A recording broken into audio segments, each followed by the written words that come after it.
Caleb Williams has a chance to make Bears history on Sunday and becoming the first Bear to throw for 4,000 yards, as well as pass a record that's been long-standing by the Bears. But I'm going to throw in a different wrinkle. Can Caleb Williams also get to 30 touchdowns in Sunday's game? We'll talk a little bit about that injury update to Rome Odunze and more on today's Chicago Bears Central.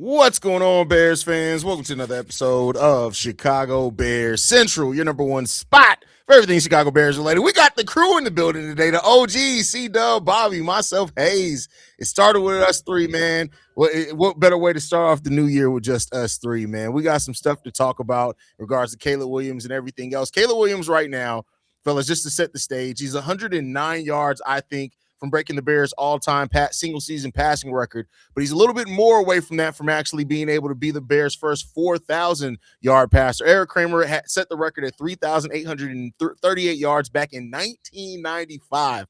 Bobby, were you even alive then? I was. Barely. Barely. So barely. Still had a diaper on.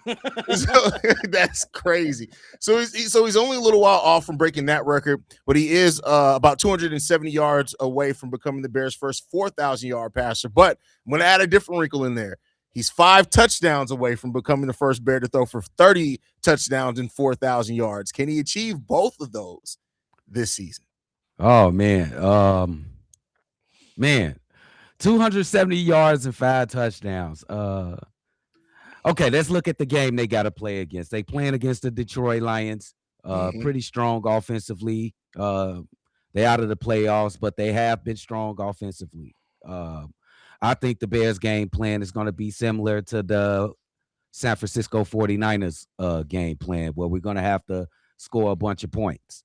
So in that way, you might give him a shot to do it, especially the 270 yards. I'm going to go ahead and say that half of it is he can go and get that.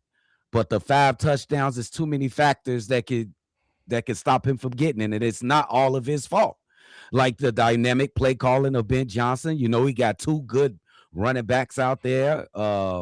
He got legs. He can hurt himself. He got legs. He can run some touchdowns in there. And I'll give the Lions some credit. They're not as bad as the 49ers defense. So I'm going to say for the 270 yards, yes. But the 5 more touchdowns, I think he's capable. The most touchdowns he's ever had in his career is 4. So just to put that color on this, 4 is the highest he's had. I think he's capable, but that's going to be a stretch. It's going to be a stretch. That'll be a career day, a record-setting day, career day. It'll be going crazy.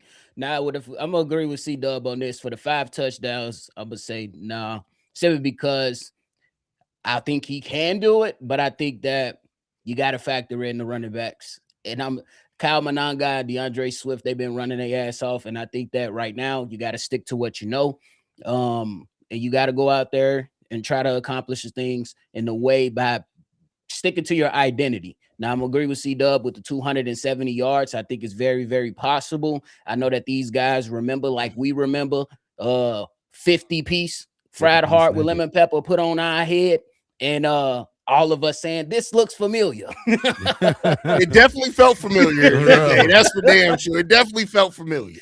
So I think the 270 is something that you can go out there and achieve. But ultimately, I think that I'm going to go with the cliche saying with the quarterback and the coach, all that matters is we get the victory. But the 109, I think, we wipe that quick. The 109, that's done by the first half. I think we're not even worried about that.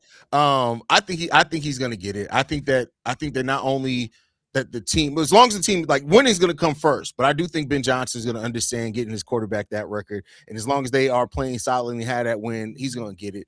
Caleb played great in the last game against the 49ers. That was a very poised Caleb Williams. I love to see that game from him.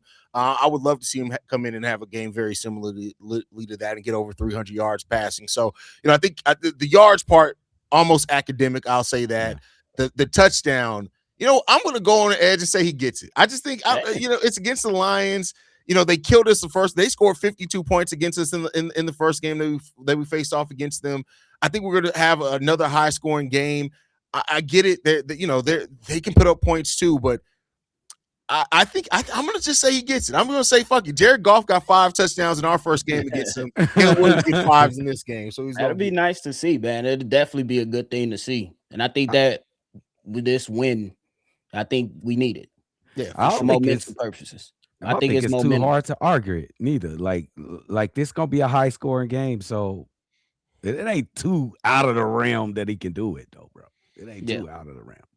Yeah, it's one of those things where it's like, it's not like I'm saying he's gonna get 8 touchdowns, and it's possible, right? Because of the way that this game is gonna go high scoring wise. But we do know Ben Johnson likes to strike balance, and if we have success on the ground game early, like I think we can against this Lions team, it may be a running day where Caleb don't have to throw a whole lot of touchdowns. So could be. I'm interested to see what the game plan is, and Dennis Allen owe us a performance, bro. Oh my god. Oh yeah, Dennis Allen. The whole defense owe us one. Yes. Jesus. The whole defense owes us that one. But all right, anything left on the Caleb Williams front before we move to the next topic? No, sir. All right, so the Thursday injury report came out not too long ago, which is good because we got to record on it. So Rome Odunze did not participate in practice on Thursday, still did not participate today, did not participate on Wednesday, still didn't participate on Thursday. Luther Burden, though, went from limited on Wednesday to full participant on Thursday, so that's good that he's going to be out there again. We'll at least have him, DJ Moore. But are you guys starting to be a little concerned about Rome Odunze still not at least being a participant in practice? Now, I get it. We kind of thought Ben Johnson kind of alluded that they may hold him out to the playoffs, but I don't know, man. I'm getting a little bit worried. Maybe I'm getting ahead of myself. I don't think you're ahead of yourself because I'm getting a little worried myself. He's missed 5 weeks, if I'm not mistaken, with this foot problem. Man, Rome Odunze was the head and shoulders the best receiver we had in the first part of this season. When I'm just looking at the numbers with targets and receptions, I looked at a recent chart that had DJ Moore and Rome. They had similar stats now that he's been out so much, and they were saying this is the reason that DJ Moore is as good as Rome. I'm like, Rome ain't played in 5 weeks. And I mean, in one of those games, we had no wide receiver but DJ Moore. So you know what I'm saying? So let's just be fair with it. Rome is the future of the Chicago Bears wide receiver. He's gonna take part in the future.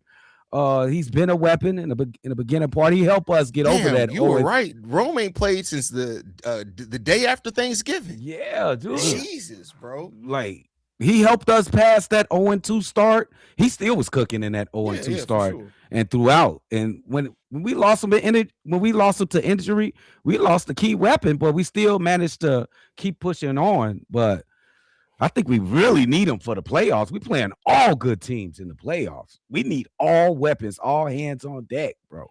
So this troubling. It's troubling. I agree with both of you guys. It is a bit concerning, simply because you want to at least give him, a ramp-up game. Yeah. You know what I'm saying? Before you get into the playoffs. But I'm confident, simply because DJ Moore had himself a great game versus Green Bay. Made some big catches, and then last week, the man from Missouri's cooking. Lufa.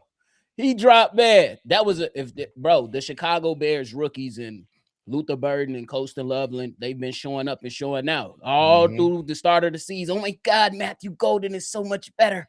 Tyler Warren is so much better. And these guys came on right at the perfect time to where the Chicago Bears would need them. But I'm going to agree with both of you guys. It'll be better and best if we can have Rome Odunze out there too, because as Luther is starting to break out and coming to form along with Colston Loveland, you add another weapon or another wrinkle to a football game with Rome Odunze out there. who knows what can happen for the Chicago Bears in the playoffs.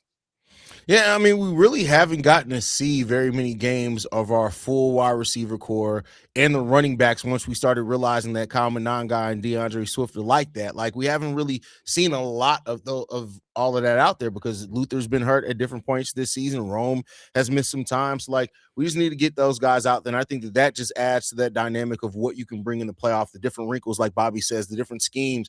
Like, the future of this Bears team schematically, offensively, is goddamn dangerous as hell, bro. Like, it's just, it's ridiculous. Like, when you think about a mad scientist like Ben Johnson with Declan Doyle, and don't forget, you still got Eric Bieniemy as your running backs coach, bro, who can still draw up some plays. Like that, like the future of what this Bears team can do offensively is so special. And of course, I want to see that in the playoffs. Like, I want us to have the best chance possible. So, if they got to sit him in the last game, you got to sit him. I would like to see, like Bobby said, a ramp up game just to get him, just to get him a couple of reps under his belt before the playoffs. We're not gonna have a bye week, clearly, as the number one seed is out of the question for us now. So we gotta have everybody in rhythm. I'm just worried about him missing as much time as he had. If he's not gonna get at least a game, if you can play him a quarter, a half, I'm worried about what that rust may look like for him in the playoffs. Let me ask you two, football. You guys play football in high school, or extracurricular, or whatever. Do you normally, if you miss a game, can you hop right back in and be right back to square one, how you started at your peak? Or do you got to be like basketball? It take you a couple games to gain your rhythm sometimes. Well, here's the thing, and Bobby can speak. You're asking two running backs. Running backs is a little different because running backs comes down to reading the gap. And it depends on the injury. Like, I sprained my my MCL once, and it did take me a couple of games before I came back fully. But anything other than that, like if I was out for a sprained wrist or sprained ankle, bro, I was right back in that motherfucker. But okay, I'll let Bobby speak to it. Yeah, I agree with you. I think that sometimes it just take a couple reps. And sometimes it depends. To me, honestly, it depends on the player. That's exactly what I was about to say. Hit, man. Sometimes you get hit, like, oh shit, I'm playing football. Let me lock in. Let me lock in. And I honestly think it depends on the player. Because sometimes you need that first hit. Sometimes you need to run somebody over. Sometimes you need to make a good catch. And you be like, oh yeah, we cooking. So I think it all depends on the player, me personally. Oh, okay, then if it's for the sake of the playoffs, then I wouldn't mind him skipping the game, I guess. Yeah, I mean, at the end of the day, like, the good thing about it is that Caleb has chemistry with all three wide receivers. So even if Rome does come back and he's not quite himself, it's not the chemistry with Luther Burden isn't there. Chemistry with DJ has gotten better over this stretch. So, and then listen, that's not even mentioned Colston Loveland, who's just like Colston. I liked the pick when we drafted him, but over the course of the season, Colston Loveland may end up being my favorite Chicago Bear, bro. Like, it's just something about his personality, everything, bro. I love Colston Loveland. The crazy thing is, on the touchdown that when Caleb bombed it down to him, the man was going to the other side of the end zone, and Caleb did the scramble rule. This man turning. That's that chemistry. Chicago Bears. And that chemistry is sometimes difficult to get down when you have a mobile quarterback because, like you said, the spot of the field he's looking at can completely change by him trying to be elusive in the backfield and avoid sacks. So, like, the fact that Colston has that chemistry with Caleb in year one, man, wait till what we talking about in year 2, 3, 4, bro. Yeah, bro, I can't wait. Yeah, so. I think in the future you can look to him to being like that Antonio Gates, and respect the Cole commit. Respect the Cole commit. Because Cole's been doing some shit blocking as well. Like, he's had a solid season too. Like, but Loveland gonna be one of those guys, those Kelce's, those Antonio Gates. He's one of those type of guys with those hands and what he can do at the line of scrimmage. He's gonna be a force. He's gonna be a real force. Yeah, and let's not forget, he even lined that motherfucker up as a fullback before. Yes, like, dude. That's what I'm saying. Like, outside the numbers he was lined up. Yeah, bro. Like, Colston is such a smart, like, and that's the thing to think that we none of us really knew. Like, Colston is just a smart ass football player, bro. Like, he bro, that's gonna be a weapon that Ben Johnson's gonna love using for years and years to come, bro. I agree. I would bet he was a tight ends coach too, Ben Johnson. So he gonna feed him. Yeah. To that heady point, I bet that he got less than 3 pre-snap penalties too this entire year as a rookie. I bet you. I wouldn't be surprised with that. I think he started off a little rough. He started off a little rough. I don't remember. he locked in now though. I mean, I could try to look it up because your boy got a PFF. I went ahead and paid It's for probably PFF like 15 now. His nephew said yeah, but you know, we all started off rough at the beginning of the season. We did as a team. As a team, we was rough to start off. But let's get into the next topic, the last topic for today. I thought about this because, like, of course, we're getting to call our first playoff game. We know that that's coming, right? We're in the playoffs for the first time since we've had this channel. We're all exciting. But with being a playoff team becomes different expectations. And not only that, the worst the Chicago Bears can finish is number 3 in the NFC. So we are coming out of the season one of the best teams in our conference one way or another. So I wanted to throw this question to you. What would make the ending to this season a disappointing ending to the season for you guys? Okay, I'll make this quick and simple. I think it's all butter, just off the jump. Everything is butter from here on out. But for the sake of the question, going to the first round and losing to the Green Bay Packers will be absolutely devastating to me. I just seen them all on the internet. They are happy they got Travion Diggs from the Dallas Cowboys. I was like, the last time he seen us, he was looking at Rome's back of his jersey, number 15, running into the end zone. And we spanking their ass. I hate to have to do that to him again in the play. I know I would. Yeah, so ain't nobody they getting too excited about Diggs. Like, that's their savior. But anyway, that'll be absolutely the worst fucking feeling ever. I'm just gonna put it out there. For sure. Everybody know, even though we love what happened versus San Francisco 49ers, as y'all can see, I take losses hard. Like, I played the damn game. But for me, like, if we lose in the first round, I'm gonna just chalk it up to the game because we wasn't even supposed to be here. The coming into this season, the objective was, is Ben Johnson a good head coach? We could check that off. Is Caleb Williams finally going to step up? We can check that off. Yeah. Now we can go out there and quote unquote cliche stuff, play with house money. Like, and I think it comes down to how do we lose. Now, if you go on round 1 and you get blown out, yeah, I'm gonna blow a gasket. I'm gonna be snapping. But if you lose in a close one as a team that's not experienced in the playoffs, hey, it is what it is. We'll chalk it up to the game. But check back with me after the playoff game. Just to follow up, Colston Loveland has been called for 5 penalties all season long. Oh, and still low. The 4 were in the first 8 weeks. He's only gotten called for 1 penalty since week 9. Yeah, it just shows he learned fast. That just shows his intelligence in that case. There you go. Now, as far as the disappointing question, I thought about this since I sent this to you guys because it's easy to say I can't be disappointed. We're ahead of schedule. We made the playoffs. We're one of the top seeds, in the conference, and we didn't just skate by. Like, I would have been happy if we skated by and barely got into a wild card. Like we had the playoffs locked in for the last 3 weeks of the season. When's the last time we've been able to say that? Like, never. Great things that happen the season, but I will say this: going into the playoffs, and if we just don't look formidable at all in the playoffs, I don't care if it is the Packers or the Niners, whoever it is. If we just go into the playoffs and get mollywopped like 52-26 or some shit like that, I'm gonna be pissed. That's gonna make it disappointing to me because I can deal with losing and not winning a game in the playoffs this first year. I can deal with that, but be competitive. That's like, we have been too competitive for the entirety of the season for us to get to the playoffs and then shit the bed. That's not what I want to see from this team. I at least want to see a competitive playoff game from the Bears. Would you take a competitive playoff game against the Green Bay Packers drip in a loss? That was a dirty question. I'm sorry. No, that was dirty. That's why I said the rational football fan in me says, yes, I'd still be okay. But the Chicago Bears fanatic, fuck no, I'm not going to be okay. You motherfucking cheeseheads. Blow out and fucking goddamn in the playoffs. No, bro. No, we've already split the season. If we go, which it does look, I think the most likely scenario is now that we're going to face off against the Packers. Yeah. Yep. I mean, what way to break the tide of the season? In the playoffs, the winner goes on. We got the same amount of playoff wins in the last 3 years any damn way. Yes. We ain't been there. We wasn't invited.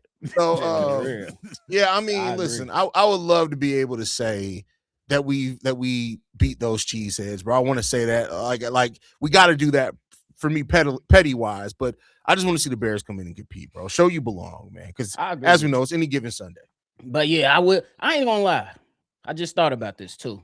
I'm gonna be disappointed too because another reason I would be disappointed is because I don't think there's a legit head over shoulder like a legit team that we could just say is flat out legit Super Bowl contender. Yeah, we got some names that we can throw up in there. Yeah, we got Everybody's some teams. beatable in the NFC this Exactly. year. So I will be like, damn. And when I think about it, it'll be like next year ain't guaranteed, bro. Yeah. When we talk about football and stuff, because the Commanders went to the NFC Championship last year and look at they them ain't now. even sniffed the playoffs this year. Yeah. So you got to take advantage of the opportunity. So yeah, I was capping. I'd be highly disappointed. Yeah, man. The mug, I know. Joe Burrow ain't smelt the damn Super Bowl. He ain't smelt the playoffs since they got there. Right. Bro, you know the funny thing, like I covered on yesterday's episode, Rich Eisen saying that the Bears are legit Super Bowl contenders. And while I got a lot of confidence because the way this team played and they compete with anybody, I just need to get if we get this first playoff win, I'm gonna warn everybody now. At that point, it's no longer Hayes the podcaster. It's Hayes the crackhead, the Bears crackhead. I've been able to contain it as much and be reasonable, bro. Like there's so many times that I be wanting to be like, yeah, fuck y'all, we going, and I'm like, let me calm down, let me deliver a great show, let me not get too meathead with it. If we get a playoff victory this first game and it's against the Packers, I'm meathead for the next 3 weeks, bro. I'm just letting y'all know. Don't even, if y'all looking for objective coverage, I ain't got shit for y'all after that. I'm just gonna be 100% honest with you. Yes, sir. That's what I love to hear right there. For real. And I think that, bro, this game versus the Lions is important to me in this team because if you get the second seed, you get home field advantage in your first round. All the way to the finals. You get home advantage in the second round. And the Chicago Bears, since the week 1 loss at home, have won 6 straight at home. Yeah. And they have allowed 17 points at home. Yeah. On the road, we give up 30. Yeah.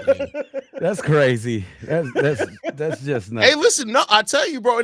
Like, of course, I haven't been to a game this season, but like, the thing I love about Chicago is all you need is to give them hope. And Soldier Field completely look at where Soldier Field was last year versus now, bro. Like, it's completely different, bro. Like, it's a different feel. Like, it goes real quick back to being a home field advantage. On top of the crowd, the weather, all that type of shit. That's a true home field advantage in the league now, where there's so many dome stadiums that I don't feel like every team has that anymore. I agree. Yeah, and then it's gonna be freezing. It's gonna be bone chilling. Y'all thought that was cold against the Packers? We talk about January Chicago, brother. Bro, that wind gonna be coming up off that lake, bro. Oh my God, bro. Bro, the hawk is gonna be out, and hopefully the wind is gonna be out too, bro. Like, I'ma love it, man. What else do you want, man? What else do you want, bro? Football in Chicago in the playoffs, bro. Let's go, man. Let's go. Anything left, fellas, before we get up out of here, man? Hey, bear down, man. Y'all stay tuned. We got a big game coming up this weekend. The Detroit Lions, they coming, Joe. They coming. Yeah, they definitely coming.